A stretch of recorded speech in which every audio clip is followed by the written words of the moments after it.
প্রিয় শিক্ষার্থীবৃন্দ, এই পর্যায়ে আমরা আলোচনা করব পরমাণুর স্থায়ী কণিকাসমূহের অবস্থান সম্পর্কে। আপনারা ইতিমধ্যে দেখতে পেয়েছেন আমরা পূর্বের ভিডিও লেকচার সমূহতে পরমাণুর স্থায়ী কণিকা, অস্থায়ী কণিকা এবং আরও বেসিক কিছু আলোচনা করেছি। এই জন্য আপনারা ভিডিওগুলো একটু সিকোয়েন্স অনুযায়ী দেখার চেষ্টা করবেন, তাহলে সব কিছু খুব সুন্দরভাবে বুঝতে পারবেন। আমরা গত ভিডিওগুলোতে দেখতে পেয়েছি পরমাণুর স্থায়ী কণিকা কয়টা ছিল? তিনটা ছিল। একটা ছিল হচ্ছে ইলেকট্রন, দুই নম্বরটা ছিল কি প্রোটন, আর একটা ছিল নিউট্রন। এখন এই তিনটা স্থায়ী কণিকা আসলে কিভাবে অবস্থান করে বা স্ট্রাকচারটা কেমন হয় সেইটা আমরা চিত্রের মাধ্যমে সবকিছু এ টু জেড বোঝার চেষ্টা করব। প্রথমে আমাদেরকে মনে রাখতে হবে একদম কেন্দ্রে আমাদের নিউক্লিয়াস অবস্থান করে এবং এই কেন্দ্রের খুব কাছাকাছি একদম কেন্দ্রেতেই আমাদের প্রোটন এবং নিউট্রন এই দুইটা কণিকা অবস্থান করে, খুবই কাছাকাছি। আমি যদি একটু চিত্রের মাধ্যমে দেখানোর চেষ্টা করি তাহলে আমি যদি দেখি, এক মিনিট, ওকে, এইরকম একটু দূরত্বে, একটু কাছাকাছি দূরত্বে প্রোটন আর নিউট্রন অবস্থান করে। আমরা যদি ইলেকট্রনের কথা বলি তাহলে ইলেকট্রন সমূহ একটু দূরত্বে অবস্থান করে নির্দিষ্ট কক্ষপথে। এখন এটাকে যদি আমরা ডিফাইন করি তাহলে কেন্দ্রে যেটা আছে সেটাকে মূলত আমরা কি বলতেছি? নিউক্লিয়াস।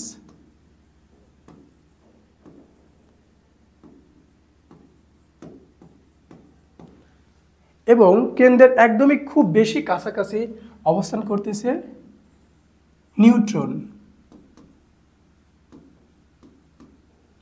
এবং নিউট্রনের খুব কাছাকাছি অবস্থান করতেছে প্রোটন। কিন্তু ইলেকট্রনের, যখন আমরা ইলেকট্রনের অবস্থানটা দেখব সেটা কিন্তু নিউক্লিয়াস থেকে অনেক দূরে দূরে নির্দিষ্ট একটা কক্ষপথে কিন্তু এই ইলেকট্রন সমূহ আবর্তন করতে থাকে, মানে ঘুরতে থাকে। তাহলে আমরা যদি এই কক্ষপথগুলো বিবেচনা করি, এই কক্ষপথগুলো একাধিক হতে পারে, এক বা একাধিক হতে পারে নির্দিষ্ট ইলেকট্রন অনুযায়ী। তো এই যে আমরা যদি ইলেকট্রনকে, সাপোজ নিউট্রনকে যদি এন দ্বারা প্রকাশ করি, প্রোটনকে আমরা পি দ্বারা প্রকাশ করতে পারি, আর ইলেকট্রনকে ই দ্বারা প্রকাশ করতে পারি। তার মানে এই ইলেকট্রনগুলো এই জোড়ায় জোড়ায় এই কক্ষপথগুলোতে এইভাবে ঘুরতে থাকে আর কি। তো তার মানে এই যে খুব বেশি ডিস্টেন্সে যেটা থাকে সেটা হচ্ছে ইলেকট্রন।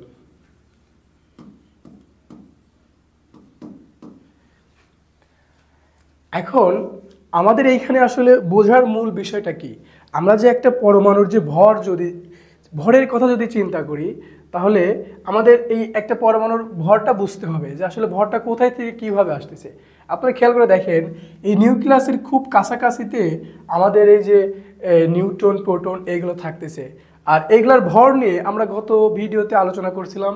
এগুলার ভর ইলেকট্রন থেকে একটু বেশি, আর এরা খুব কাছাকাছি আছে, যার কারণে আমরা যদি ভরের কথা চিন্তা করি তাহলে একটা পরমাণু, এই পুরাটা মিলে যদি একটা পরমাণু হয় তাহলে এই পরমাণুর নিউক্লিয়াসে বা এর মাঝখানের অংশটুকুই বেশি ভর, আর ইলেকট্রনগুলো যে ছড়াই ছিটায় আছে অনেক দূরে দূরে। তার মানে এইগুলোর ভর খুব একটা কাউন্টেবল না, খুবই সীমিত পরিমাণ ভর থাকে বাইরের দিকে। তার মানে ভিতরের দিকেই আসলে বেশি ভর থাকে। কারণ কি, আমি যদি বলি যে একটা পরমাণুতে মোটামুটি ইলেকট্রন আর প্রোটন সমান আকারে থাকে, ইলেকট্রন প্রোটন একটা পরমাণুতে, চার্জবিহীন পরমাণুতে ইলেকট্রন প্রোটন কি সমান থাকে। তার মানে এই সবগুলো ইলেকট্রনের যা ভর, আবার প্রোটনের কিন্তু সিমিলার ভর। কিন্তু আবার এই যে প্রোটনের সাথে আবার কি আছে, আরও নিউট্রন আছে। তার মানে এই ইলেকট্রনের দ্বিগুণ পরিমাণ ভর নিয়ে এই নিউক্লিয়াসে অবস্থান করে। যেমন আমরা যদি এখন একটা নির্দিষ্ট একটা পরমাণুর ভরের কথা চিন্তা করি তাহলে এটা নিঃসন্দেহে বলতে পারি যে পরমাণুসমূহের ভরটা তার নিউক্লিয়াসের উপর ডিপেন্ড করে, বা বেশিরভাগ ভর কোথায় থাকে? নিউক্লিয়াসে থাকে। আমাদের এই সিকোয়েন্সটা মনে রাখতে হবে, একদম ভিতরে নিউক্লিয়াস থাকে, তার একদম কাছাকাছিতে কে থাকে? নিউট্রন থাকে, তার একটু দূরে থাকে কি?